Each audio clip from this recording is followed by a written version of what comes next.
지난주에 제가 챕터 10을 한다고 했었는데, 지금 이제 생각을 해보니까 12게 더 나을 것 같아요. 왜냐면 이제 퍼셉트론이랑, 그 다음에 그 컴퓨터 신경망, 그리고 이제 트랜스포머가 이렇게 이제 버전이 이어지기 때문에, 이제 인공지능 기술이. 그래서 챕터 10의 동적 비전은 좀 격가지 느낌이에요. 전체적인 그 뼈대에서. 그래서 그것보다는 이거는 나을 것 같다. 그런 생각이 들고, 지금 이제 챕터 11을 저도 쭉 보니까 이게 내용이 여러분들 아마 혼자서 하기에는 조금 이제 어렵다는 생각을 많이 했어요.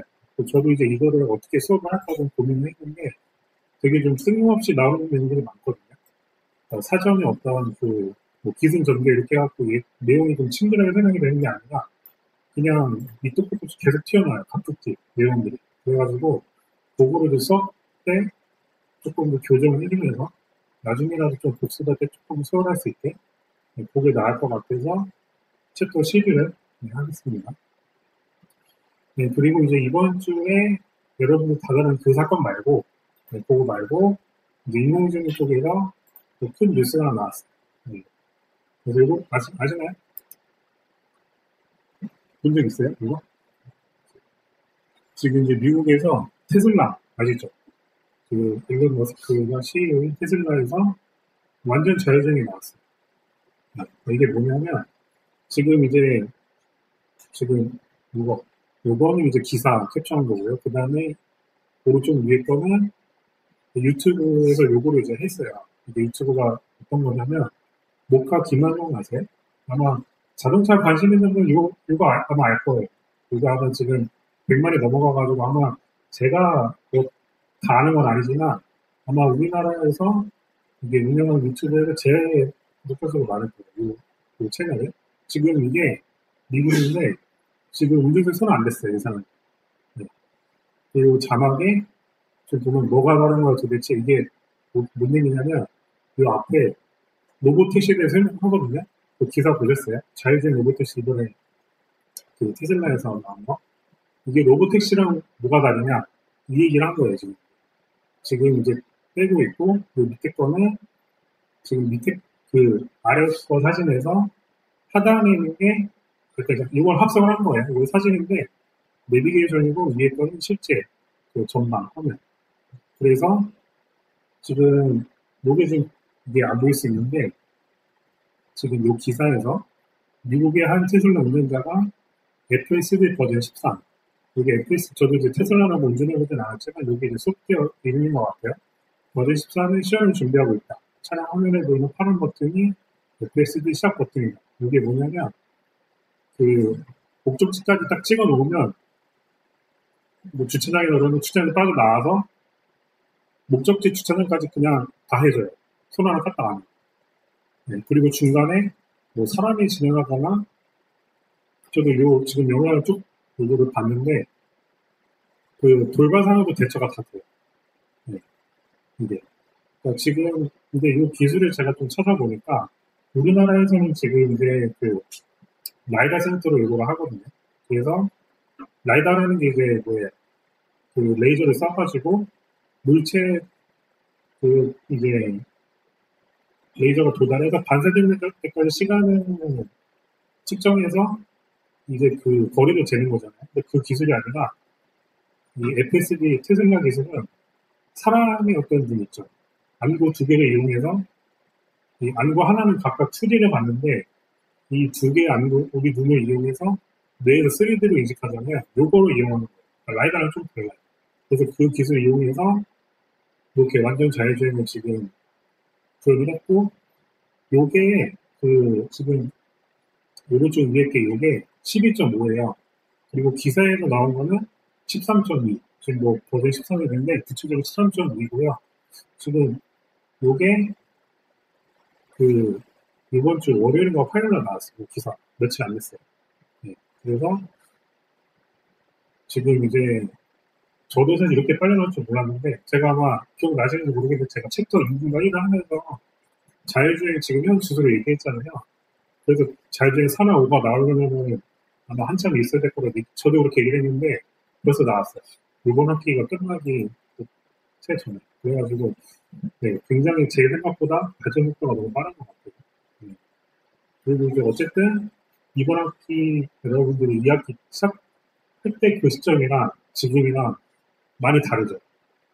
그거 제가 이제 수업 때 언급했지만 GPT-5.1이 나오고, 그죠? 그리고 지금 이제 학기 말에 요게 또 나왔어요. 그럼 내년엔 또 뭐가 나올까? 내년 전반기 때는 또 되게 또 흥미진진하면서도 사람들도 무섭기도 하고 그래요. 어쨌든, 그리고 지금 이 기술은 한국에는 지금 배포가 안 된다고 해요. 금지돼가지고. 뭐 왜 그런지 모르겠는데, 네. 그래서 지금 이거는 미국 한정인데, 근데 뭐 한국의 도로 상황이 아무리 복잡하다고 해도, 아마 이제 서울 기준으로, 뭐 종로나 어떤 뭐 강남에 뭐 한국판 기준으로 아마 제가 이제 예상하기로는 거기서 쓸 수 있을 때까지 기술력 자체는 이제 금방 걸릴 것 같고, 거의 다 된 것 같고, 네. 그리고 이제 테슬라 로보택시는 운전대가 없어요. 그 기사, 아마 제가 그렇게 기억하는데 제가 뭐 틀릴 수도 있는데, 또 찾아보세요, 기사를. 그래서, 그건 이제 2026년도에 상용화 예정이라고 하고, 네, 그렇습니다. 그래서, 요거, 여러분들이 지금 뭐, 면허증 따면서 운전하시는 분도 있겠지만, 지금 사실 이 차가 좀 가격대가 있잖아요. 그래서 이거를, 여러분들 어디지? 하남 스타필드 이런 데 아시죠? 저도 한번 거기 가봤는데, 거기 보면은, 이제 국내 브랜드랑 이제 기아 현대는 말고 제네시스랑 그다음에 외제차, BMW나 벤츠나 이런 거를 그냥 이렇게 운전은 아니고 가서 그냥 앉아볼 수 있는 그런 체험 공간이 있어요. 거기 테슬라도 있는데 사실 저도 그거 한번 가봤는데 그게 별로긴 해요, 차가. 그냥 앉아만 보기에는 너무 좀 마감도 그렇고 조금 왜 말들 많거든요. 근데 요거 보면은 진짜 아마 이것 때문에 타는 사람도 많다고 해요. 요 기술 때문에. 그리고 여러분들이 뭐 좀 관심 있다 그러면은 그런 데 가셔서 한번 둘러보는 것도 나쁘지 않은 것 같아요. 네. 그래서 이런 상황이 있습니다. 네, 이번 주에 이것도 좀 되게 빅 뉴스예요. 이것도 지금 좀 다른 것 때문에 가려져서 그렇지. 네, 그렇습니다. 그래서 네, 본문을 시작하겠습니다. 네. 일단은 트랜스포머인데 앞에서도 설명이 됐지만 초창기 인공지능 모델이 이제 콘셉트로 그리고 그 다음에 컴브레이션 신경망 그리고 최근에 나온 게 이제 트랜스포머 이거는 2020년도에 나온 4년 전이죠. 그래서 거기에 대한 내용입니다. 그래서 지금 2024년인데 4년 전에 나온 거라는 거예요. 그리고 이 교과서 내용도 이 교재 내용도 이제 초창기를 좀 바꿔놓은 거 어쨌든 이론 설명해야 되니까 이제 그거를 얘기한 건데 지금은 또 많이 다를 거예요. 이거 설명. 그래서 그거 감안하시고 따라오시면 될 것 같아요. 네. 어쨌든 이거를 이제 설명하자면 중요한 건 주목이에요. 주목. 어텐션. 여기서 이제 중요한 키포인트는 주목인데 이 그림은 실행 다시 이거 전에 나왔죠. 이 질문에 따라 주목하는 것이 달라진 인간의 시각을 설명해요. 요거에서 따온 거예요. 그래서 외부에서 질문이 입력이 되면 어떤 사람의 마음속에 의도가 형성이 되고 또 의도에 따라 주목할 곳을 결정한다. 이렇게 되어 있어요. 그래서 질문에 따라서 이 딸기 혼수의 어떤 딸기하는 장면을 보고 어디에 주목하느냐 그거에 따라서 이 주목 맵을 공개했고요. 사실 이게 조금 번역을 이제 억지로 하다 보면 조금 어색해질 때가 있는데 주목 맵이라고 하는 것보다 그냥 어텐션 맵 이렇게 그냥 이해를 하는 게 좋을 것 같고요. 그래서 뇌가 어떻게 주목을 발생하는지 밝힌 연구들이 있다고 해요. 이게 벌써 이 연구가 20년 전이네요. 그래서 보면은 질문할 수 있는 것들이 여자분의 자세는 안정적인가, 발을 곱게 펴는가, 날씨는 어떤가, 그리고 스프링보드, 이 보드의 상태 어떤가, 이런 것들이 있죠. 그래서 이게 이제 어떤 비주얼 퀘션 앤서링 이런 질문과 답에 대한 이런 시스템이 있는데 요거를 스스로 질문에 답을 하는 컴퓨터 기전을 이제 트랜스포머. 이렇게 얘기해요. 정확히는 비전 트랜스포머. 그래서 이게 만약에 잘 작동한다고 그러면 작동하기 위해서는 인간의 주목에 해당하는 능력을 잘 갖춰야 된다. 이런 얘기를 하는 겁니다. 그래서 이 컴퓨터 비전은 뒤쪽 A뿐만 아니라 분류나 검출이나 분할 그리고 추적의 성능을 향상하려고 이런 주목 알고리즘, 어텐션 알고리즘을 개발하고 적용하는 일을 했다고 해요. 네, 그래서 어떻게 보면 좀 효율적이죠. 우리가 뭐 예를 들어서 어떤 중요한 장면을 본다고 했을 때 어떤 뭐 스포츠에 있어서 축구를 본다고 했을 때 보통 우리 눈은 공이 가는 그 장면 공을 따라가잖아요. 우리 눈은 공은 예를 들어서 뭐 미드필더 쪽에 있는데 우리가 골대를 그렇게 주목하진 않잖아요. 그런 식으로 그렇게 효율적으로 좀 할 수 있도록 발전을 한다는 얘기예요. 그게 주목 알고리즘이에요. 그래서 최고 성능을 가르치고 있는 트랜스포머라고 얘기를 해요. 굉장히 뛰어난 거죠. 네, 그래서 이 트랜스포머 자이너 처리 분야에서 그 트랜스포머는 자이너 처리 분야에서 개발이 되었기 때문에 자이너 처리 관점에서 이제 얘기를 한다고 해요. 그러니까 지금 트랜스포머라는 게 지금 이 챕터 11에서는 트랜스포머가 있고 그다음에 비전 트랜스포머 이게 분류가 돼 있어요. 그리고 트랜스포머는 지금 이제 전반부에는 그러니까 언어적인 측면, 그러니까 이제 번역을 어떻게 하느냐에 대한 그런 원리를 좀 담고 있거든요. 네. 근데 사실 말은 이렇게 쉬운데 이게 책을 보면 좀 난해해요. 말. 네, 저도 그래서 이거를 소화하는데 다른 챕터보다 좀 많이 오래 걸린 것 같아요. 어쨌든 그렇습니다. 그래서 다음 페이지 보면은 주목은 이제 중요한 연구 주제였다고 해요. 컴퓨터 비전에서. 그래서 원시적인 형태의 특징을 선택해서 딥러닝 주목을 발전하는 과정을 이제 설명한다. 이렇게 되어 있습니다. 그래서 이런 논문, 이렇게 이런 최근 논문이래요. 이런 거 이제 한번 찾아보시고. 고전적인 주목 알고리즘은 뭐냐면, 보통 특징 선택을 주목의 일종이라고 보지는 않지만, 생명 형성에 도움이 되는 특징만 골라서 사용하는 원리, 그 주목에 비유할 수 있다. 하는 거죠. 그래서 지금 여기 그림이 있는데, 부류가 1이고, 부류 2예요. 뭐, 분량과 정성이라고 하는데, 부류라는 거는, 여기 다시 제가 단어 설명하자면, 사진을 찍었어요. 뭐 사람이 가방을 메고 있어요. 그러면 가방이 부류 1이 되고, 사람이 부류 2가 될 수 있는 거예요. 아까 그 클래스, 가방이냐, 사람이냐, 이런 것들. 그래서 그런 것들이 이제 부류가 될 수 있다고, 지난 시간에 얘기를 했어요. 그래서 지금 여기 보면은 픽셀 값들이 이렇게 있는데, 지금 여기 오른쪽 그림에 보면은 이 위에 또 설명을 잠깐 보면 X1과 X4는 두 부류의 분포가 상당히 겹쳐서 분배력이 약하다 그래요.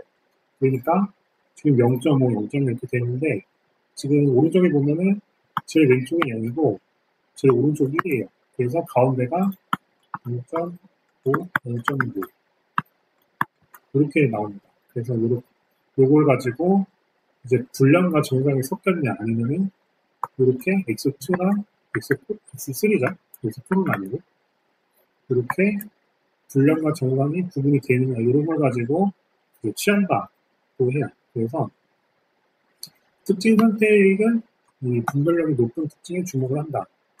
왜냐하면 더 잘 봐야 되니까 그런 걸 얘기하고 있어요. 그래서 주목의 여부는 0 그리고 1 0의 선택을 안 하는 거랑 1의 선택하는 거 이걸 기준으로 해서 이 모든 샘플이 같은 선택을 하고 분리한다. 이렇게 원시적인 형태가 있습니다. 그래서 이런 것들이 이제 컬러 대비랑 명암 대비 이렇게 해가지고 선형 결합을 한 다음에 돌출맵을 형성을 해서 이게 이제 결과죠. 이렇게 나오는 원리로 얘기하고 있습니다. 네. 그래서 이제 여기 보면은 여기 쭉 이제 역사적인 설명이 나오는데 2014년도 발표된 램 이게 리커런트 어텐션 모델은 딥러닝 최초로 주목을 적용한 논문이다. 이게 2014년 10년 전 논문이에요. 그래서 순환 신경망을 이용해서 인명 영역이 주목할 곳을 순차적으로 아는 방법을 제안합니다. 그 순환 신경망에 대해서 이게 다음 페이지, 다음 페이지나? 네. 어쨌든 앞서 배웠던 퍼셉트론도 신경망이고 그 다음에 톰으로 신경망도 신경망인데 이 순환 신경망은 뭐냐 그렇게 돼 있어요. 그래서 네, 그래서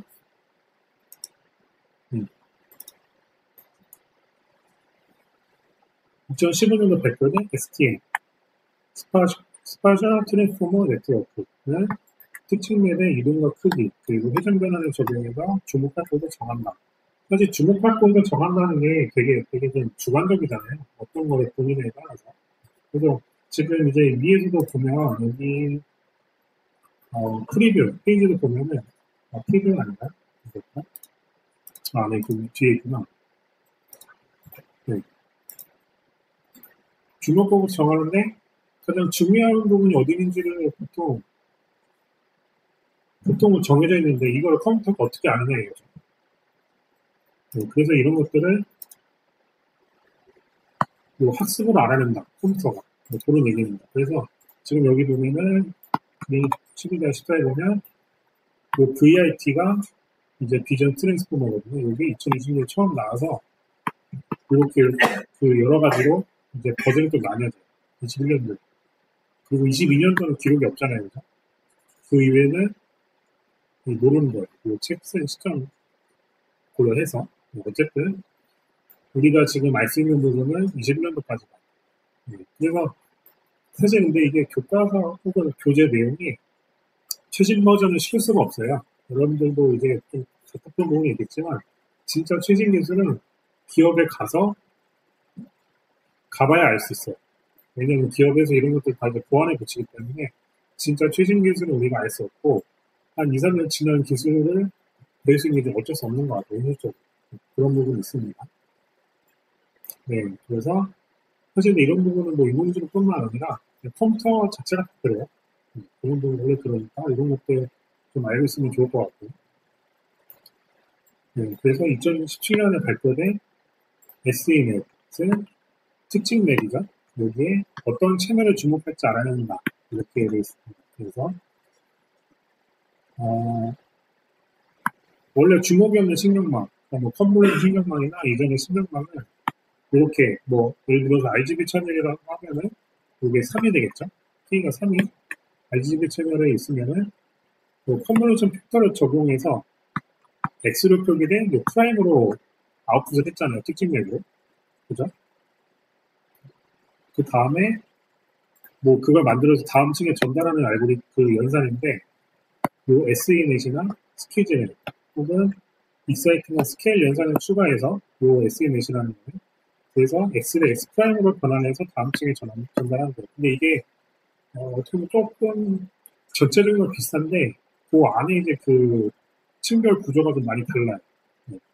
사실 뭐 똑같은 말 자체는 뭐 이것만 봐서는 알 수가 없는데 그렇습니다. 그래서 스퀴즈 단계 그거는 이제 앞서서 했던 전역 평균 풀링을 적용한다. 이게 지금 이제 그 주목 알고리즘, 트랜스포머 알고리즘에 따른 동작 원리거든요. 그래서 가운데 이 부분이 있어요. 스퀴즈라는 거, 쥐어 짜는 거죠. 의미로만 보면.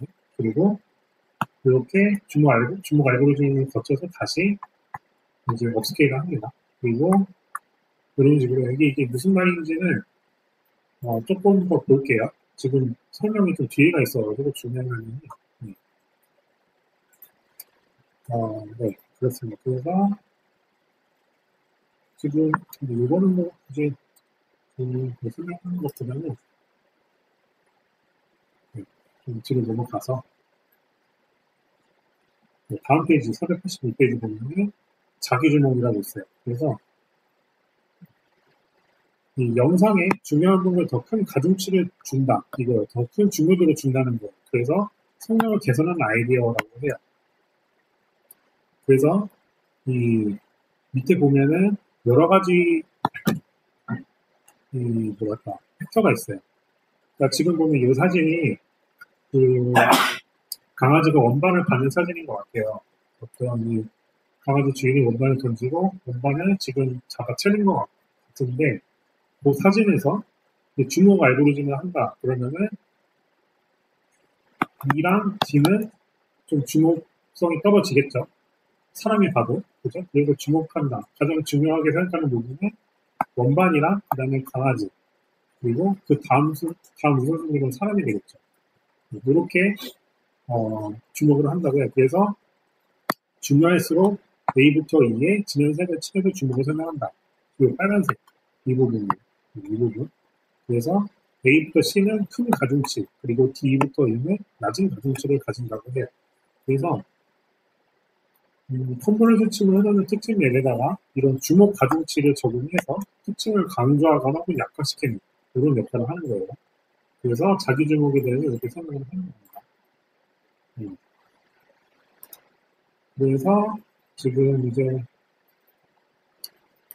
보면은 넌 로컬 신경망 이것도 논문에 대한 얘기인데 이것도 이제 이런 식으로 이제 수식으로 정리할 수 있다고 얘기를 하는 거예요. 그래서 출력 특징 맵 Y는 입력 특징 맵 X와 같은 크기 이렇게 되어 있고요. 그리고 Y의 I 번째 위치값 YI는 X의 모든 위치값인 GXJ의 가중치합이다. 이렇게 말이 좀 복잡한데 이 A라는 건 가중치고요. 그리고 G는 가중치 합이에요. 여기. 이렇게 돼. 이거는 수식으로 이렇게 나타낸 거예요. 왜 이렇게 미도를 했나요? 이게 왜 이렇게 되는 거냐면 몰라요. 왜냐? 여기 있는 요 수식들 뒤에 아마 수식이 이렇게 많이 나올 거예요. 다른 챕터보다. 이게 왜 그러냐면 그냥 켜니까 되니까. 네. 그냥 된다예요. 된다. 뭐 딱히 이유는 없고 결과론적인 거예요. 이유라는 게 어떤 원리에서 어떻게 할 때 수학적으로 요구해가지고 계산한 게 아니라 그냥 되던데 이렇게 하니까 그런 느낌입니다. 그래서 이런 부분들이 조금 이제 여러분들이 뭐 성향상 이게 도대체 왜 이렇게 되지? 라고 이제 질문을 계속해서 하다 보면은 미국으로 빠질 수가 있어요. 네. 저도 이제 개인적으로 그 이제 물리를 하다가 인공지능 하게 되면은 이런 부분들이 좀 쉽지 않아요. 왜냐하면 이제 뭐 수학도 마찬가지겠지만 물리도 어떤 뭐 결과가 있으면 얘가 왜 그런가를 계속해서 타고 들어가거든요. 그래서 그런 게 이제 물리학을 하는 한국의 특징인데 여기서는 그런 게 없어요. 네. 하니까 된다 이거. 그래서 그런 것들 그런 식은 그냥 그냥 이렇게 생겼구나 이거 받아들이면 됩니다. 이렇게 이제 얘기를 하는 거예요. 그래서 근데 이것도 지금 이 책에서는 이렇게 나타냈지만 다른 책 보면은 또 다른 모양으로 돼 있어요. 그래서 이런 것들은 그냥 개념만 조금 이해를 잘 하면은 이렇게 이제 뭐 다른 책을 보더라도 그냥 그런가 보구나 하고 이해하고 넘어갈 수 있을 것 같아요. 네, 그래서 이렇게 트랜스포머에 대한 그런 알고리즘이 이렇게 검출을 위한 알고리즘과 분할 그리고 추정을 위한 것도 이렇게 따로 있죠. 그래서 이런 트랜스포머 모델이 이 컨볼루션 신경망을 다 뛰어넘는다고. 그래서 최근에는 이제 같은 구조의 트랜스포머로 어떤 분류나 검출 분할, 추론 문제를 풀는 이런 추세인데 그 중에 2019년 논문에서 설명한 스윙 트랜스포머가 이 경우에 해당한다. 이렇게 되어 있어요. 그래서 지금 이것도 이제 가장 최근이라고 얘기를 했지만 지금 2024년도 12월이죠. 올해 사실 달았죠. 지금 시점에서 보면은 이것도 구닥다리다. 요 스윙 트랜스포머 모델이다. 이렇게 얘기를 하면 될 것 같아요. 네, 그래서 이제 요 트랜스포머의 가장 기본이 되는 모델이 순환신경망이 나옵니다. 이게 뭐냐면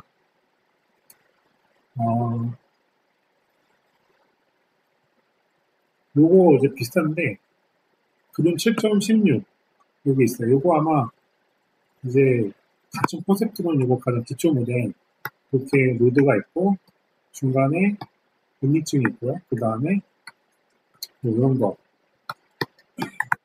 기억나시죠? 네, 이런 건데 이게 이제 이렇게 돼 있어요. 그래서 여기 뭐 바이오스 모드 하나 있고요. 그러면은 새로운 점은 은닉 노드끼리 엣지를 가진다. 이거 하나가 달라요. 그러니까 지금 여러분들 그림 17-1에서 그 A 있죠. 요거 많이 익숙하잖아요, 이 그림. 저 방금 그리긴 했지만 이거를 시계 방향으로 90도 돌려보세요. 이 그림. 그러면 제가 방금 그린 게 나오겠죠? 여기 보면은 이렇게 있고요. 그리고 이런 식으로 뭐 이렇게도 되겠죠? 이게 포셉트론인데 포셉트론에서 이제 은닉 노드끼리 얘네들끼리 연결이 되는 거예요. 요게 순환 신경망이에요. 요게 트랜스포머의 기본이 되는 모델. 이렇게 보면 별거 없죠. 근데 이거 자체가 굉장히 또 많은 그런 복잡한 현상들이 또 생겨나요. 그래서 보면은 여기 지금 이 원이라고 하는 입력층과 은닉층 사이에 가중치가 있고요. 그 다음에 은닉층과 출력층 사이에 U2라는 가중치가 있고, 그 다음에 이 은닉 노드끼리 연결하는 U3의 가중치가 있어요. 그래서 그 가중치 집합이 U1부터 U3까지. 이게 이제 차이점이에요. 순환 신경망. 네, 그래서 여기서 보면은 은닉층의 엣지를 치고한 순환 신경망은 어떻게 문장을 처리할 수 있을까? 중요한 건 문장이에요, 여기서는. 그림이 아니라. 지금 이 챕터 12는 전반부는 그 RGB 어떤 채널이라든지 그런 사진에 대해서 얘기하는 게 아니라 이건 언어에 대해서 설명하는 거예요. 그러니까 이게 이제 2020년도에 나오고 그리고 챗 GPT 처음 나온 게 22년도 11월이죠, 그죠? 2년 됐죠? 맞네? 네, 어쨌든 그때 나왔는데 그 챗 GPT의 가장 기본이 되는 모델이 바로 이거예요. 그 문장 번역. 네, 뒤에도 나오겠지만 어쨌든 네, 그래서 이거 자체가 이제 문장을 표현하는데 문장 샘플 5는 1, 2, 3부터 t까지 단어가 있고 길이가 있는 t까지다 이렇게 돼 있어요. 그래서 여기서 t는 어떻게 설명하냐면 저게 저절로 붉어질 리 없다. 이게 5음절이죠. 그죠? 그럼 t가 5예요. t를 음절로 여기서 하는 얘기를 해요. 뭐 단어도 되지만. 그래서 얘를 또 3차원 인베딩 벡터로 표현한다는데 이 인베딩 벡터라는 말이 좀 낯설 거예요. 이게 뭐냐면 글자를 그런 벡터로 변환하는 거예요.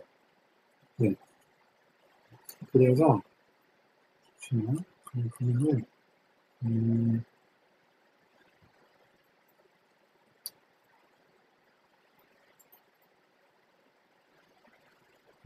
여기 보면은 요게 이제 그 글자가 저게라는 이 글자가 0.1 그리고 0.79, 0.6으로 변환이 된다고 했잖아요.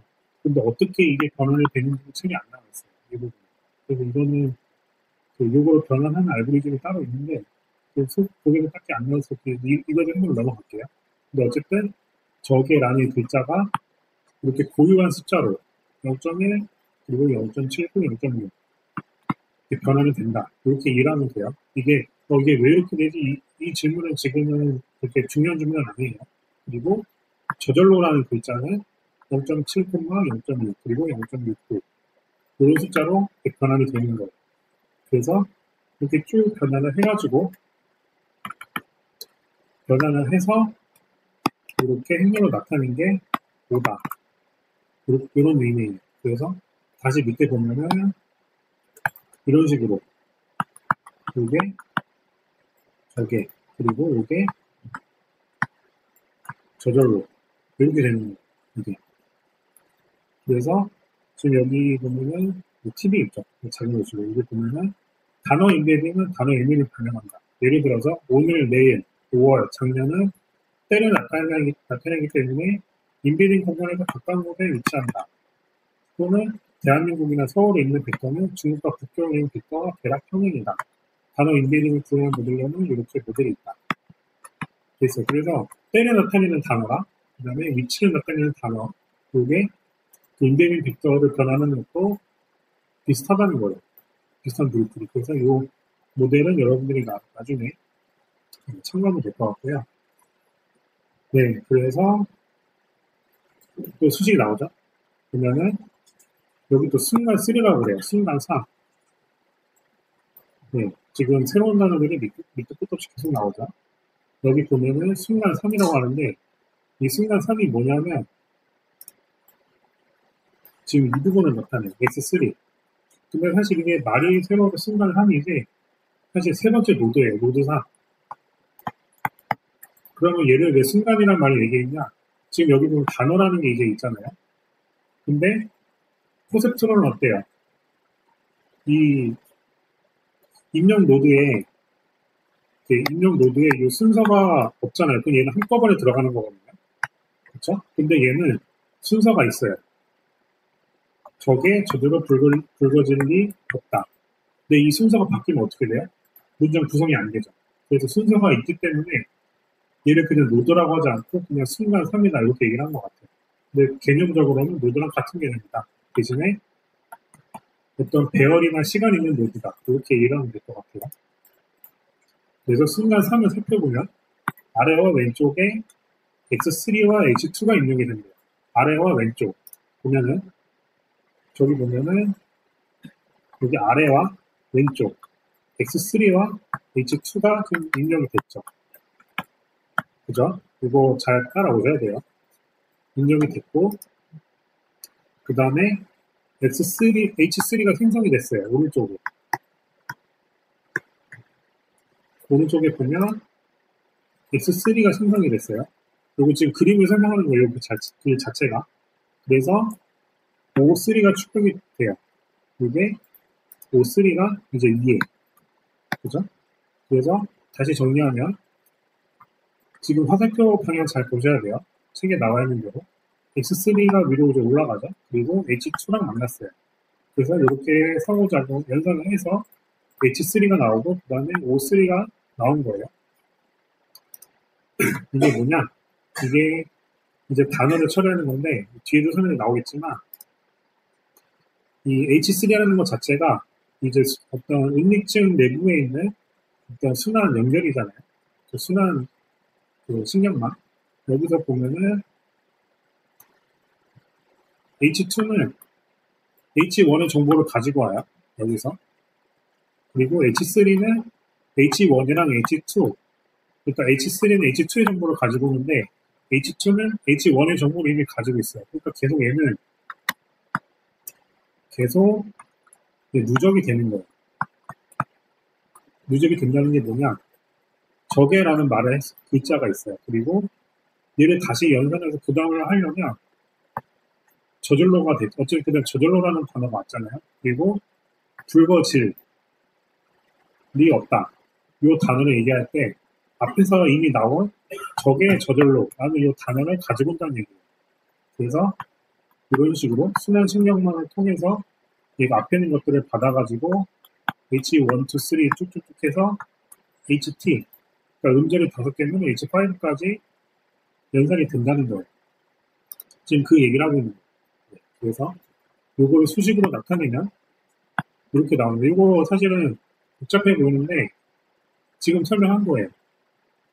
지금 여기 헷갈리면 여러분들 그 공식을 볼 때 헷갈리면 그 I 있죠, I 대신에 숫자를 한번 넣어보세요.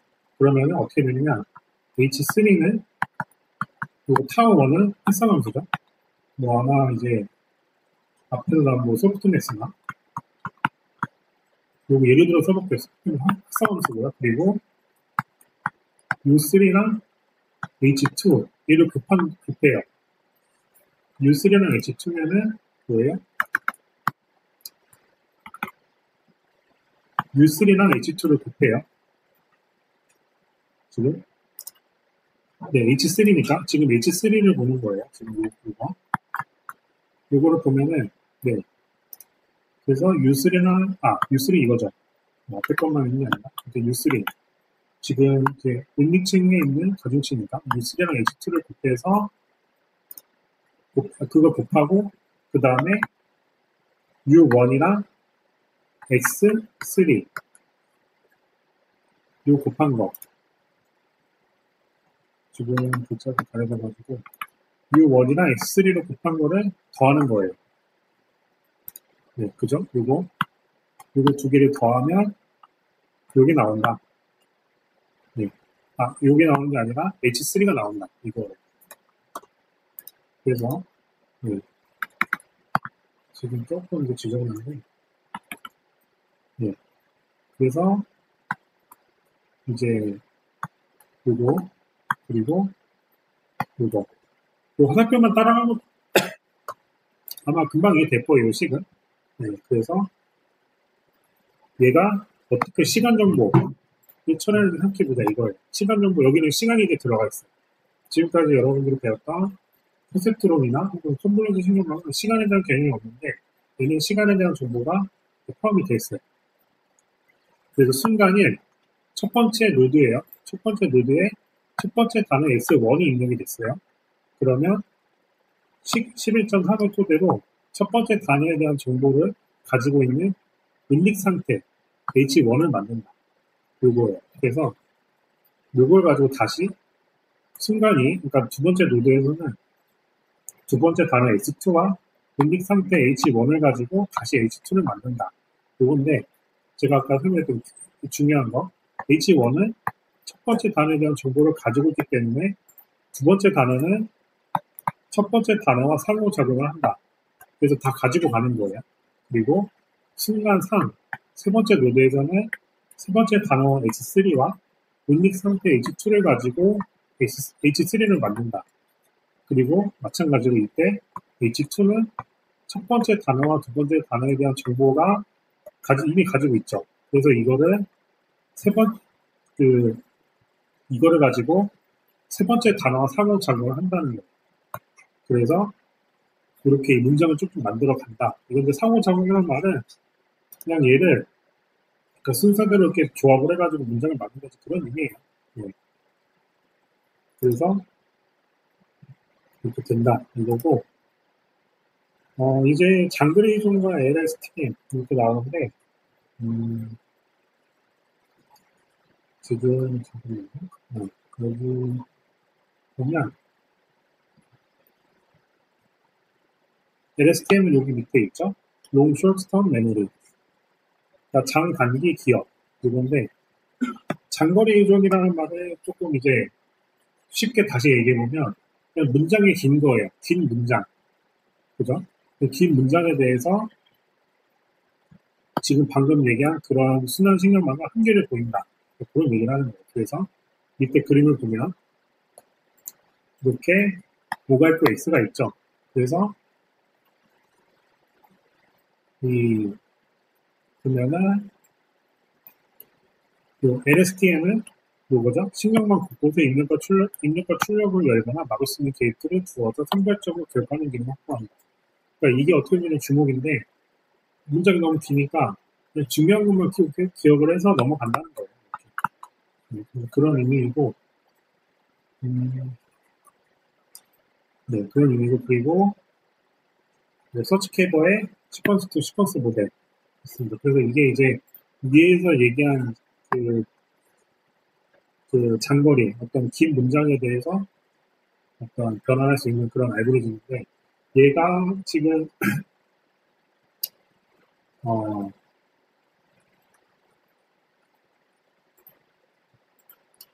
얘가 보면은 번역에 대한 알고리즘 지금 이게 제가 그거는 제가 알아보진 않았는데 최초의 번역이 언제 나왔는지 제가 모르겠는데 어쨌든 2013년도에 자연어 처리 분야에서 시퀀스 투 시퀀스라는 획기적인 모델이 나왔다. 이런 얘기예요. 이 논문을 한번 참조해 보시면 나중에 그래서 가변 길이의 문장을 가변 길이의 문장으로 변환할 수 있다. 이건데 다시 말하면 한국어로 영어로 번역을 한다고 했을 때 이 문장 길이가 다르잖아요. 그죠? 한글 문장과 영어 문장의 길이가 달라서 이 모델을 썼다. 이렇게 얘기를 하는 거예요. 그래서 이걸 보면 그림 11-9 A를 보면 지금 이게 인코더가 이제 한글이에요. 그리고 디코더가 영어 번역이 되는 거. 그리고 이 SOS랑 EOS가 있는데 이 SOS는 뭐냐면 스타트 투 시퀀스, 그러니까 이 시퀀스의 시작을 알리는 이 토큰이에요. 이게 그런 부분이고, EOS는 엔드 오브 시퀀스, 그러니까 시퀀스의 끝을 나타내는 부분, 그런 의미예요. 그래서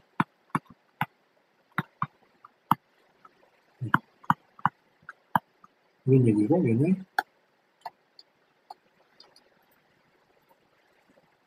스타트 오브죠. 그래서 이렇게 있습니다. 이거 참고하시고, 네, 그래서 보면은 이 디코더 입력 부분과 출력 부분에 참팟을 배치를 한다. 디코더의 입력 부분과 출력 부분 배치하고, 다시 말해서 이 교사관호라는 말을 하는데, 일단은 이거를 조금 설명할게요. 자기 회의에서는 순간 1에, 그러니까 첫 번째 노드에서 SOS가 입력이 된다. 그러니까 이제 첫 번째 시퀀스가 입력이 된다는 거예요. 그리고 출력 O1을 보고 첫 번째 단어 Y1을 출력을 한다. 요거인데, 지금,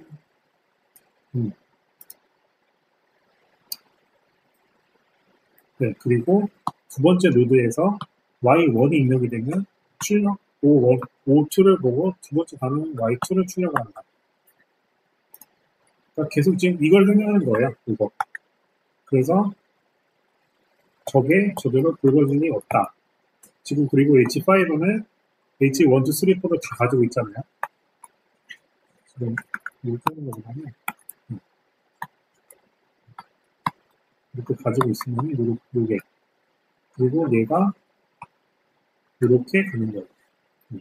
그래서 얘가 이제 다시 디코더에서 번역을 하는 과정에서 이제 H1, 2, 3, 4, 5가 G로 바뀌었죠. 디코드에서는 구분을 해야 되니까. 그리고 다시 얘가 연산을 해가지고 이렇게 갑니다. 프로젝트 반영대로. 그래서 지금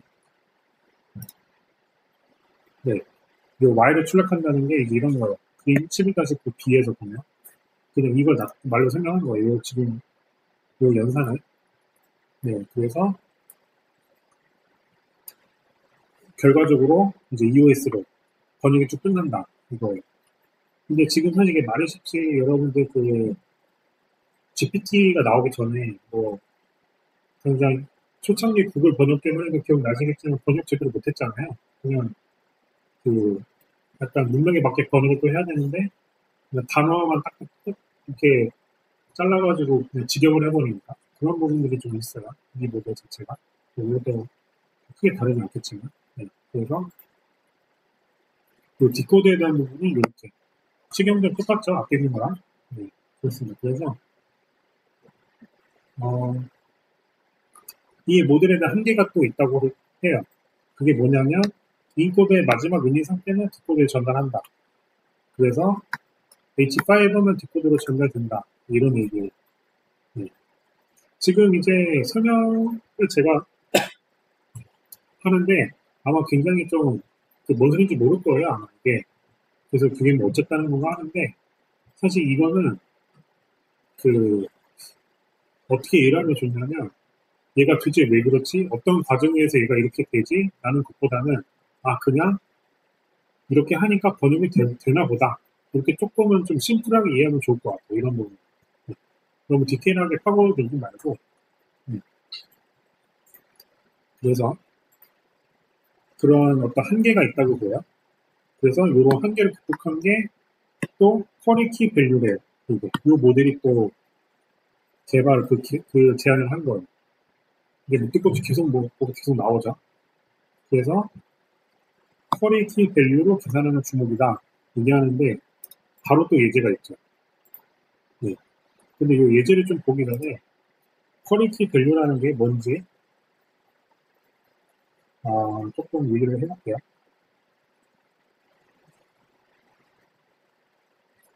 네.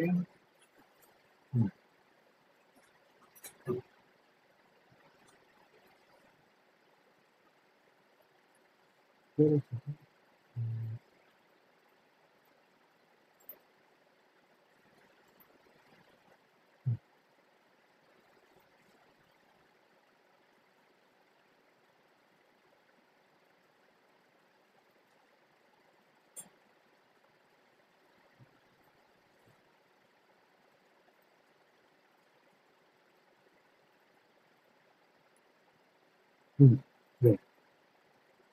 여기서 쿼리 키 밸류에서 쿼리가 뭐냐면 얘는 어떤 정보를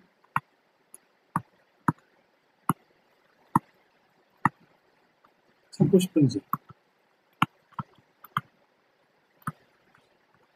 의미를 얘기하는 거예요. 지금 쿼리는. 그리고 키는 단어의 특징 그리고 의미예요. 그리고 밸류는 최종적인 결과. 예를 들면은 번역 결과가 되겠죠. 네. 이거예요. 이게 갑자기 툭 튀어나왔어요. 네. 그리고 갑자기 이제 예시로 넘어가죠.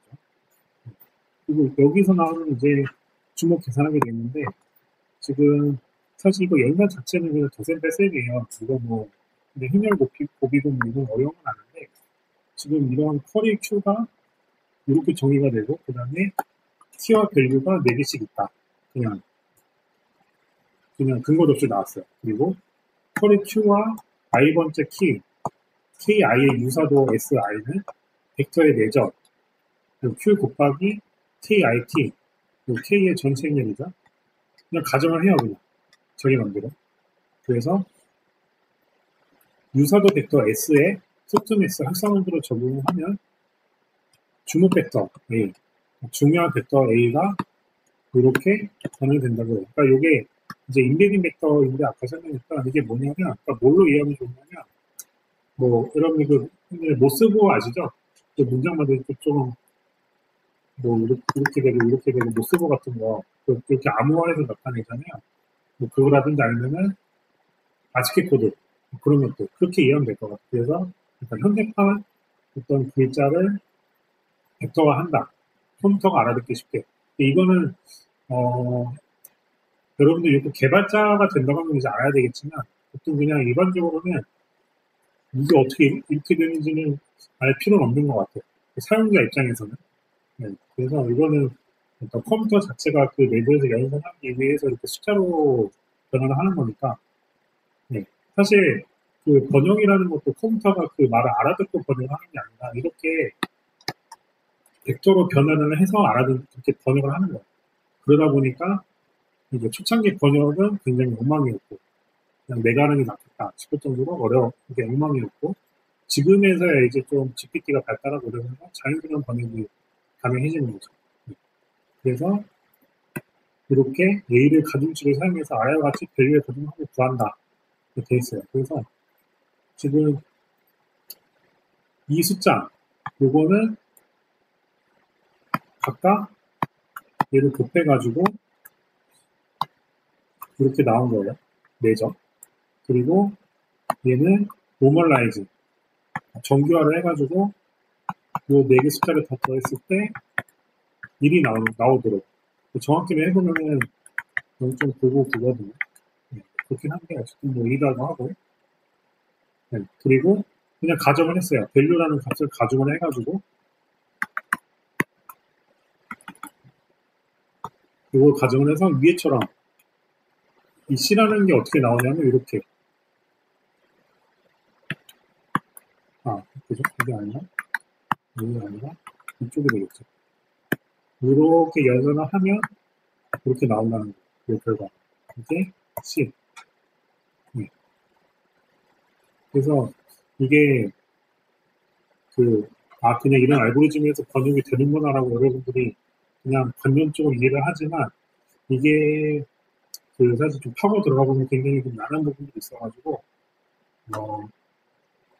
네, 이거는 그냥 그런가 보다 하고 넘어가면 될 것 같아요. 그래서 요거를 다시 행렬로 나타내면 이런 식으로 계산할 수 있다. 이거죠. 그래서 행렬이라는 부분은 뭐 앞에서도 많이 나온 거니까 그냥 가정한 거니까 이걸 왜 이렇게 가정했지? 아니면 그런 게 아니라 그냥 가정했어요. 그리고 얘는 사실은 뭐 다른 번호를 얼마든지 가정할 수가 있죠. 이런 부분들은. 그래서 이렇게 행렬로도 풀어서 계산할 수가 있다. 뭐 그런 걸 나타내는 겁니다. 그래서 이런 식으로 이 전치, 그러니까 소프트맥스 활성원수를 적용한 가중치를 이렇게 나타낼 수 있고, 다시 얘를 아까 예전랑 똑같죠? 이렇게 나타낼 수 있는 겁니다. 그래서 C라는 것을 수식으로 정의하면은 이렇게 돼요.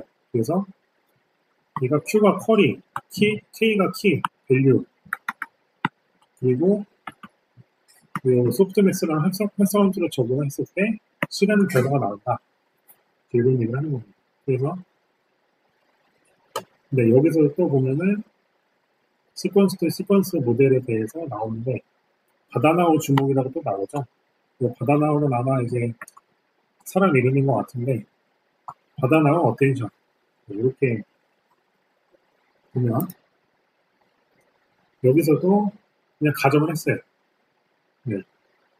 쿼리티 밸류라는 이 알고리즘, 이 개념을 통해서 그냥 가정을 했어요. G5가 이거고 H1이 이거고 H2는 H3, H4, H5가 이거다. 이거라고 했을 때 그냥 가정한다라고 했잖아요. 가정한다. 네. 그래서 이런 식으로 계산을 쭉 해가지고 그리고 약자 이거 보시면 컬이랑 K, QKV 이렇게 계산을 쭉쭉 해가지고 마지막에 이렇게 나온다 이거예요. 그러니까 이게 지금 이제 뭐 예제만 놓고 보면 이제 애매한데 결과적으로 뭐 시퀀스 또 시퀀스가 어떤 그 문장 번역에 있어서 이 숫자 자체는 사실 우리가 코딩을 하면서도 볼 수 없잖아요. 이런 것들을 컴퓨터 내부에서 처리하는 거니까. 그래서 이거를 뭐 사실 이거 계산한다 이런 건 아니어도 그냥 GPT나 혹은 번역기가 그 내부에서 어떻게 어떤 식으로 번역을 하느냐는 그런 물음에 있어서는 좀 답이 될 수가 있죠. 이런 것들. 그리고 궁금하지 않았어요? 얘가 한글을 알아듣고 영어로 바꾸는 게 아닐 텐데 어떻게 번역하지? 그런 뭐 의욕도 하고 요즘에는. 근데 그런 원리들이 다 이런 거다. 그렇게 이해하면 될 것 같습니다. 그래서 네, 마찬가지로 이 시퀀스 투 시퀀스라는 이 모델, 그죠? 그래서 이 모델이 이제 추가가 됐을 때 주목을 적용한 이 CI라는 능력 벡터를 측량만 모델의 가중치를 측량 모델에 의해서 U4라는 가중치를 추가로 사용한다. 이거예요. 그래서 아까 식에다가 앞서 나온 식에서는 지금 이렇게까지 되는데 이 뒤에다가 이걸 더한 거예요. 그래서 주목 알고리즘을 쓴다. 이건데 근데 조금 우리가 이성적으로 생각을 해가지고 질문을 좀 해봅시다. 우리가 얘를 그냥 더한다고 해서 성능이 어떻게 향상될까요? 이게 번역에 대한 기능이 그냥 얘를 그냥 더한다고 해서 그죠? 이거 되게 그냥 이렇게 하니까는 그런 거도 하지만 이게 조금 파고 들어가면은 납득이 좀 안 될 수 있어요. 네. 근데 이게 그냥 사실 다 이런 식이에요. 이 트랜스포머에서 특히 이 챕터 내용은 그냥 다 이런 그냥 뜻 것도 없이 그냥 이런 식이에요. 그래서 여기서도 뭐 이렇게 인코더를 해가지고 디코더 번역하는 과정에서 이런 식으로 나온다. 이건데 여기 보면은 이걸 제가 혹시 선으로 놓친 경우는 이게 저기 그건데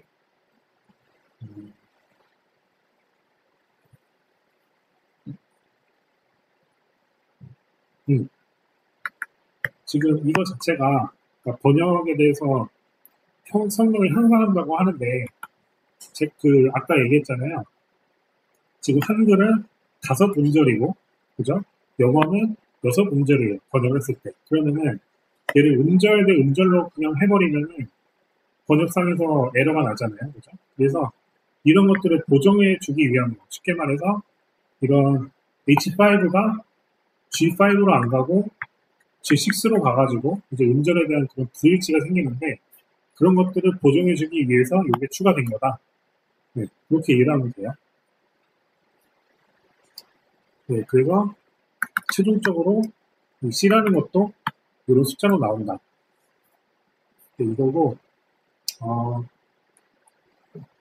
근데 사실 이런 내용들이 뭐 여러분들이 사용자 입장에서는 굳이 알 필요가 없는데, 제가 이제 저번에도 얘기했지만 앞으로 인공지능이 되게 중요해지잖아요. 그래서 이 중에는 사실은 모르죠. 어떤 학생들이 이제 개발자로 나중에 갈지 그건 모르는 거잖아요.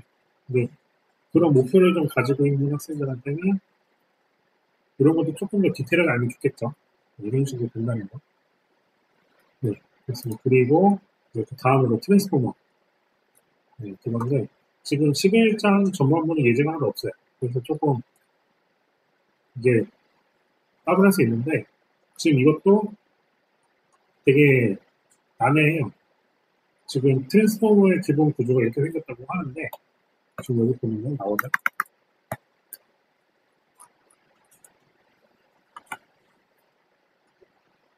여기서 얘가 인코더 블록이고 디코더 블록이에요. 그리고 이걸 보면은 여기 NX가 있는데 여기 그 좌측에 그리고 우측에도 NX가 있는데 이게 NX가 아니고 N 곱하기 디코더 블록이에요. 그러니까 디코더 블록 이게 이제 뒤에도 나오겠지만 하나만 있는 게 아니라 이런 식으로 쭉쭉쭉 있어요.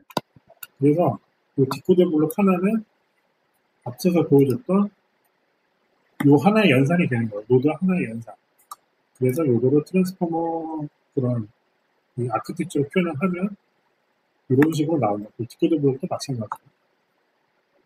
그래서 이 뒤에 보면은 각각의 층에 대해서 나와요. 단어 인베딩을 위치 인코딩 하고 그 다음에 이런 식으로 하고 뭐 그 다음에 자기 주목 그 다음에 멀티헤드 주목 생각 처음 본다는 건 나오는데 요 뒤에 내용들이 요 각층을 그냥 설명한 거예요. 각층을. 네. 그래서 지금 이제 조금 더 간단하게 각층이 뭐를 의미하는지 그냥 정의만 좀 알고 갈게요. 보면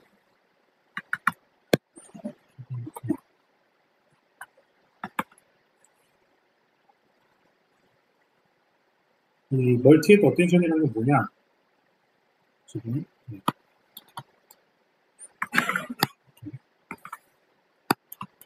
약절할게요. 헤드 어텐션 얘가 그 이제 입력 노드 있죠? 그리고 얘는 단어가 되겠죠. 음절. 네. 단어, 음절. 입력 노드에서 그러니까 멀티헤드라는 거는 조금 다시 말하면 그냥 각각의 헤드 있죠. 아까 헤드. 여기 요게 요 헤드 있죠. 요게 각각의 단일 헤드고 멀티헤드라는 건 여기는 통칭해서 얘기하는 거예요. 그래서 멀티헤드라는 거는 다른 모든 단어들과의 그런 관계를 학습을 하는 거예요. 그러니까 여러 개, H1부터 H5까지 얘를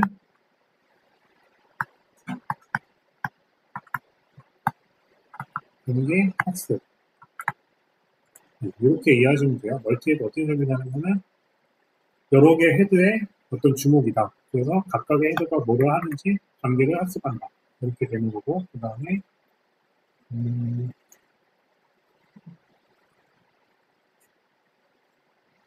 네. 그리고 요게 있고, 그 다음에 좀 앞서서 이거 빼먹었는데, 인풋 인베딩. 포지셔널 엔코딩. 그러니까 인풋 인코더라는 거는, 인코더 층이라는 거는 그 단어를 벡터로 변환하는 거. 인베딩 벡터로 변환하는 그 작업. 그러니까 뭐 아까 숫자만 나왔죠? 뭐, 저기랑 했을 때 뭐, 몇 콤마 몇 이렇게 나온 거. 그죠? 이게 쓰면은 이게 인풋 인코더가 이제 단어를 벡터로 변환하는 단계. 그러니까 이거는 이게 철저하게 컴퓨터를 위한 영상이에요. 사람을 위한 게 아니라. 그래서 그냥 그런 거 빠우시면 되는 거예요. 그리고 그 다음에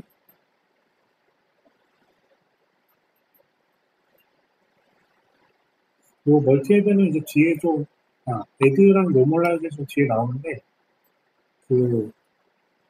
아까 이제 소프트맥스라고 해서 그런 활성함수를 적용했잖아요. 그게 요층이에요. 애드랑 노멀라이제이션 활성함수 곱해서 정교화하는 거. 그죠? 그래서 아까 예를 들면 소프트맥스 그게 되겠죠. 제가 이제 글씨체가 잘 안 나오네요. 이게 화면이 좀 불편해가지고 각도가 소프트맥스 같은 거. 그래서 정렬을 하고요. 그 다음에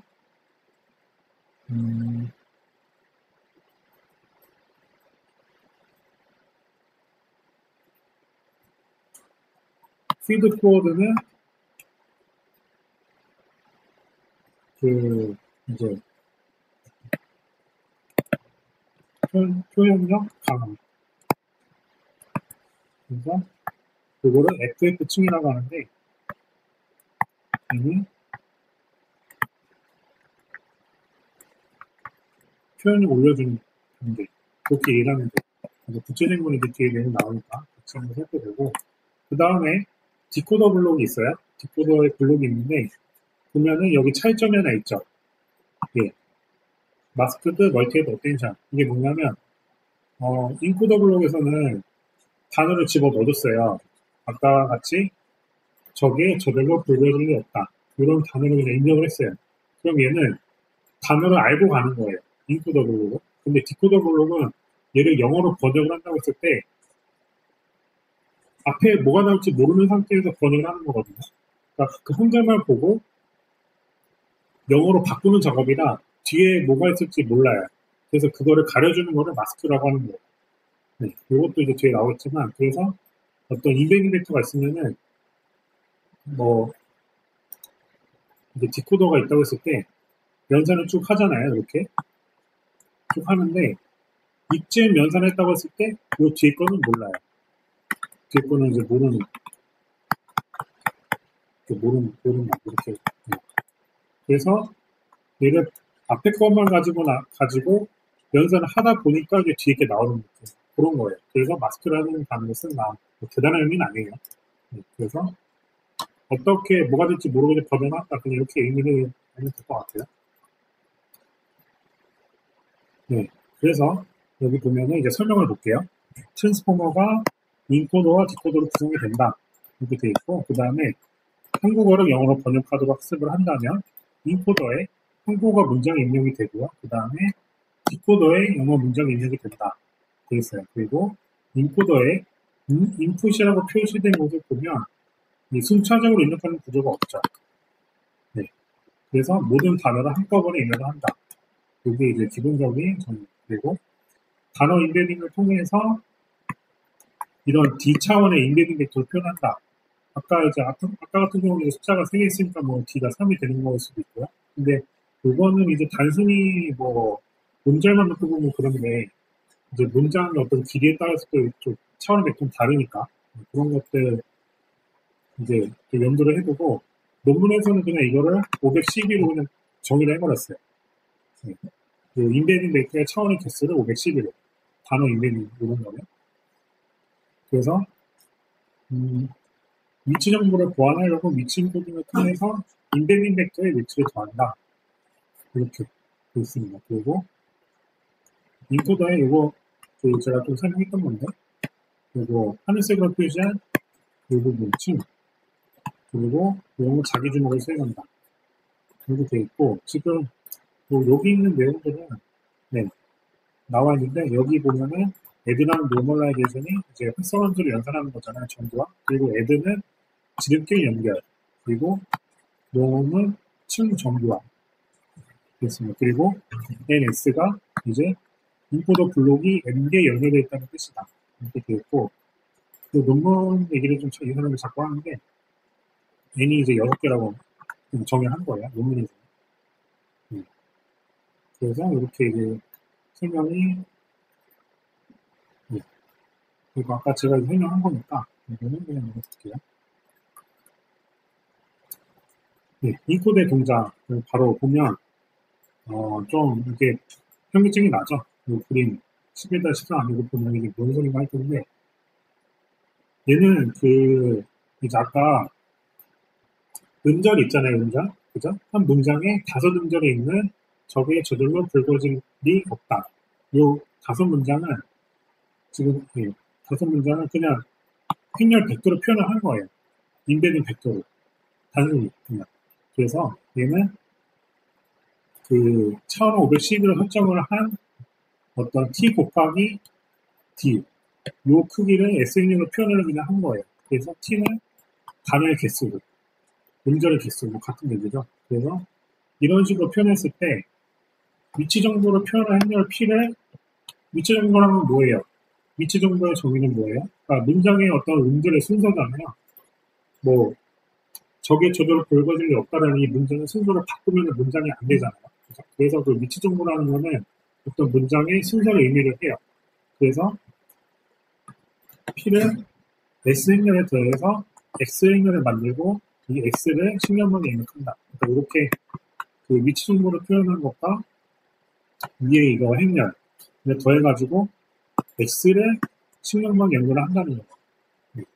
그래서 그 밑에 보면 이런 식으로 행렬로 표현한다는 건데 되게 애매하죠. 난해하죠. 뭐 사인 코사인 나오고 막 P행렬에 뭐 코스 행렬 EI 열카 뭐 이건데 이게 여기서는 이제 삼각함수로 표현을 한 거예요. 그러니까 이게 뭐 수학적으로 어떤 계산에 의해서 있는 게 아니라 그냥 이렇게 정의한다. 그냥 이거예요. 왜냐? 되니까. 이렇게 하니까 되니까. 그죠? 그래서 요거는 그냥 이런 식으로 어떤 수학적인 유도가 아니라 그냥 정의를 내린 거다. 이렇게 그냥 앞뒤로 하면 되는 거예요. 그리고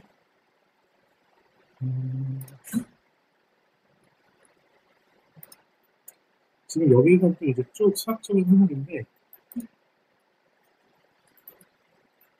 이 자기 주목이라는 게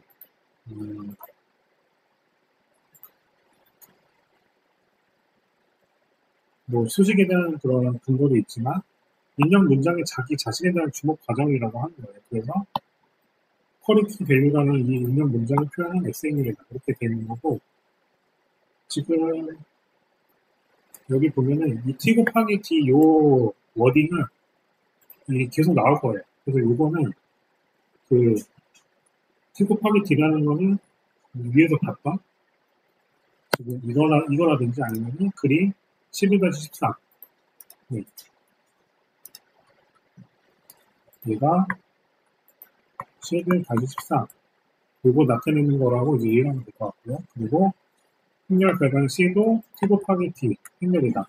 그래서 얘를 수식으로 나타내면 이거 아까 본 적 있죠? 아까 유도가 됐던. 그래서 결과를 봤을 때 요 퀄리티 밸류라는 이런 식으로 연산을 해가지고 그러니까 정확히는 퀄이랑 키를 이제 내적 곱해가 벡터의 내적으로 곱해가지고 소프트맥스라는 합성함수로 연산을 한 다음에 정렬을 하는 거죠. 노멀라이징을 한 다음에 밸류를 곱한다. 그래서 결과적으로 C가 나온다. 이런 얘기를 하는 거예요. 그래서 여기서도 이거를 트랜스포머에서 보면은 퀄이랑 T 밸류가 각각 W라는 행렬로 변해서 X를 변환을 사용한다. 이렇게 되어 있는 거예요. 그래서 지금 트랜스포머 모델에서는 이런 식으로 이 식의 형태가 바뀌는 거죠. 그리고 얘도 이제 분모의 루트 키가 D차원의 키. 네, 그죠? 키의 D차원이죠. 그래서 이렇게, 이제 식이 바뀌는 거예요. 그래서 X는 T 곱하기 D행렬이다. 아까 위에서 봤던 그런 T 곱하기 D행렬은 그냥 이거 생각하면 되는 거예요. 그냥, 그 전체적으로 이거. 그냥 어떤 벡터를 그냥 이런 식으로 행렬로 표시를 한 거. 네, 그렇습니다. 그래서 뭐 이런 식으로 이 WQ와 WK는 각각 D 모델과 DT 곱한 행렬이고, 그 다음에 밸류를 변환하는 WK는 D 모델 곱하기 D 밸류. 이렇게 표현을 한 거예요. 그러니까 이것도 다 사실은 그 식을 그냥 가정을 한 거예요. 네. 그래서 예제 11-3 이렇게 나와 있는데, 이것도 지금 편의상 D 모델은 4라고 가정하고 T는 5개, 그래서 X는 5 곱하기 4행렬을 그냥 가정을 한 거예요. 그래서 요 밑에 것도 가정. 네. 네. 계산의 편의를 위해서 가정을 한 거고, 그 다음에 행렬도 이 가정을 토대로 나온 행렬이고. 그래서 이런 식으로 정결을 했을 때 결과가 나오고요. 그리고 마지막으로 여기 이제 적구죠. 정결하고, 그 다음에 마지막 이 밸류랑 연산했을 때 이런 식으로 나온다.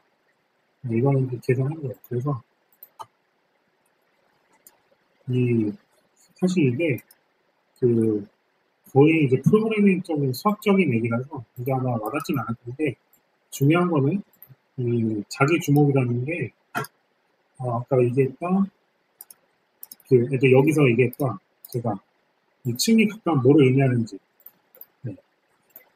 인풋 인코더라든지 아니면 멀티 바꾸죠. 이 각각 층이 뭐를 의미하는지만 여러분들 알고 가면은 이렇게 이제 걸리진 않을 것 같고요. 이해하는 데 있어서.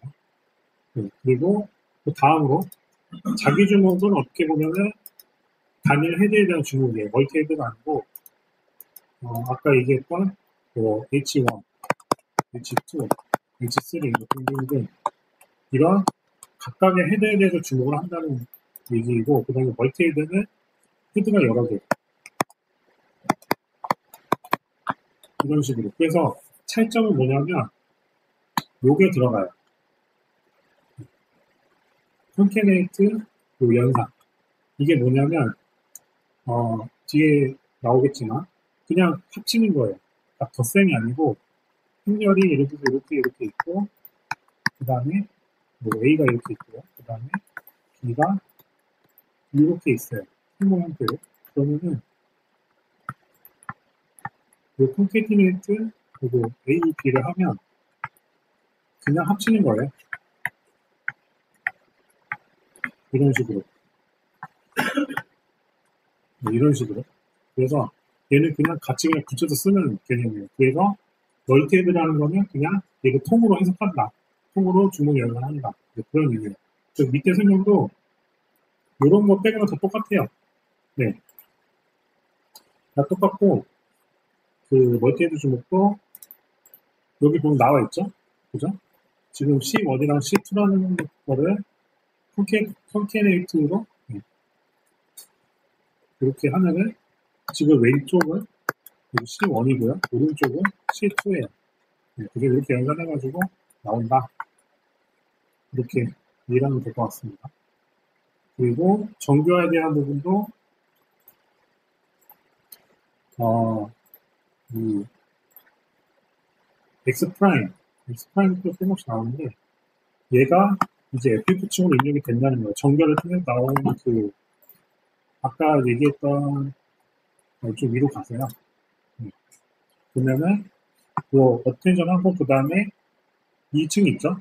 지금 얘를 설명하는 거예요. 지금 아까 보여줬던 그 수어 제목이. 그래서 이렇게 연산하는데 그림 아까 11-12에서 노란색으로 표시는 애들 층을 통과하는 거예요. 그래서 이 층이 지름길 연결과 또 층 정결로 이제 연산을 수행하는 층인 거고. 그래서 출력 특징 맵 C와 층이 입력된 특징 맵 X를 더해주는 연산이다. 이렇게. 그러니까 MHA 층을 통해서 나온 이 출력 맵이랑 그 다음에 이게 그러니까 지름길 연결이라는 게 그림으로 가면은 이거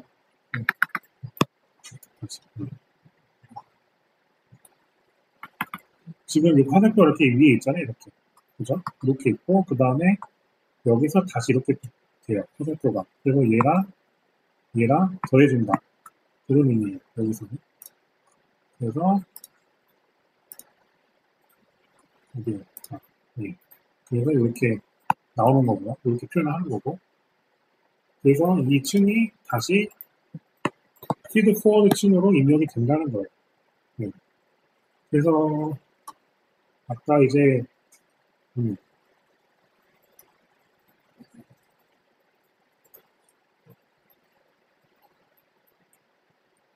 피드 포워드가 그러니까 얘가 이제 기능하는 게 표현력을 증강시키는 건데 이런 식으로 이제 연산을 해가지고 그 이제 이 아웃풋을 낸다 이거예요. 그래서 MHA를 층에 어떤 요 11.2가 출력한 X 프라임 바로 위에 있는 식이었죠. 그래서 얘를 입력으로 받아서 X 더블 프라임으로 출력한다. 그거고 네. 그래서 이제 여기 있는 층 자체가 그 같은 간단히 잠시만요. 이거는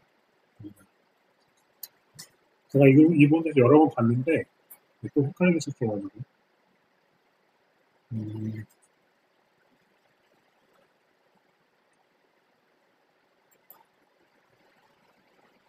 얘는 아까 이제 표현력을 어떤 유지한다고 했잖아요. 표현력 증가라든지 그 말을 다시 말하면 10년만 흐르는 텐스의 모양을 유지해준다.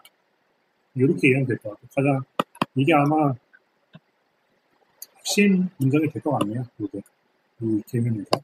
그래서 이런 식으로 되고요.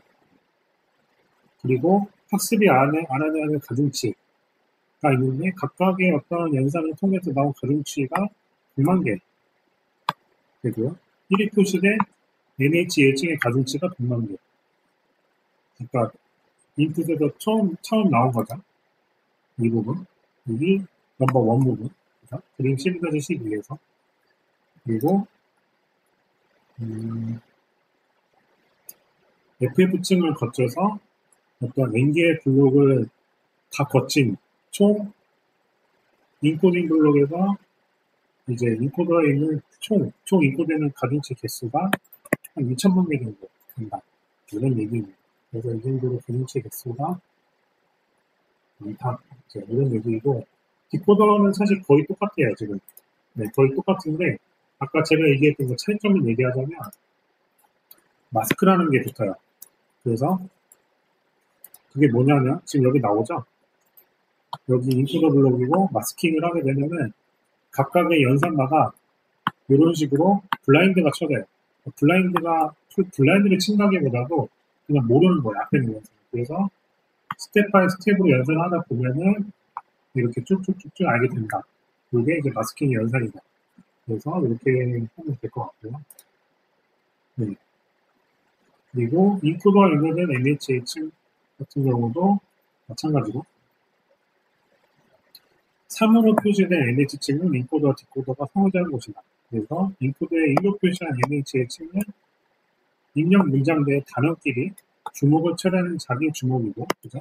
그리고 디코더에 2로 표시된 MH층은 출력 문장 내의 단어끼리 주목을 처리하는 자기 주목이다. 반면에 세 번째, 아까 세 번째가 어디였죠? 보면은 이 부분, 그죠? 세 번째 중간 디코더 블록의 중간쯤에 있는 위치는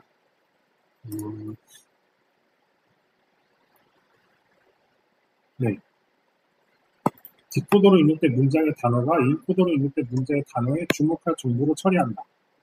그런 얘기예요. 그래서 요게 지금 말이 굉장히 어렵게 되어 있어요. 이게 좀 헷갈리게 되어 있는데, 이걸 좀 원활하게 이해를 하려면은, 여기 보면은, 요 화살표 있죠, 화살표. 지금 요 화살표 있고, 이거 이렇게 또 가고, 화살표. K, V, 뭐야, 이게. 커리, 키, 밸류. 이렇게, 요거 있잖아요. 요거를 잘 보면 돼요.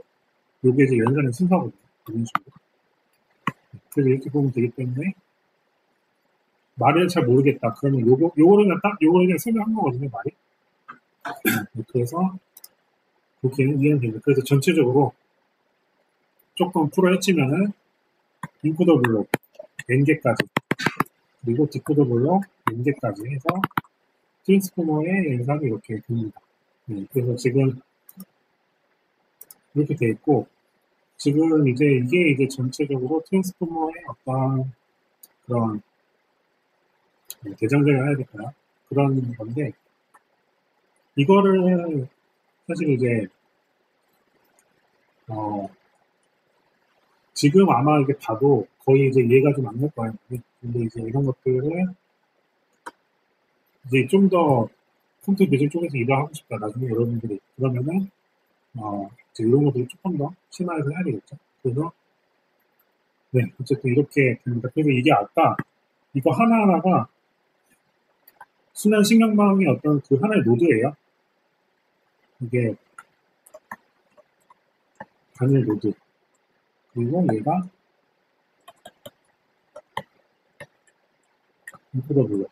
이렇게 하나의 노드가. 그래서 얘를 이제 트랜스포머로 연결한다. 이거고, 네, 그래서 오늘 일단 나가야 될 진도는 여기까지인데, 다음, 마지막 수업이잖아요, 그죠? 그 다음이 이제 기말고사고. 근데 이제 좀 고민이 되는 부분이, 지금 이제 비전 트랜스포머를 좀 하고 어차피 뒤에 예제가 많이 몰려 있어요. 근데 이제 예제를 지금 책 읽는 예제를 하느냐, 아니면은 이제 지금 이게 뭐냐면, 욜로 V11이에요. V11. 이게 지금 이제, 지금 현장에서 쓰는 이제 실제 코드거든요. 그래서 이거를 조금 잠깐 실습을 할지, 마지막 수업이니까. 그래서 지금 고민 중인데, 여기 보면은, 이제 코드가 좀 있거든요. 여러분들이 책에서만 봤던 거랑 실제로 이제 현장에 쓰는 코드는 많이 달라요. 모양새. 그래서 여기 보면 한번 보면 이런 식으로 이거를 실습을 할지 이렇게 돼 있거든요. 이게 최신 버전, 롤러 최신 버전이고 네, 그래서 조금 고민이 되는데 이거는 일단 좀 생각을 해보고 어쨌든 진도를 좀 어떻게 할지 마지막이니까 고민을 좀 생각을 해보고 제가 말씀을 드릴게요.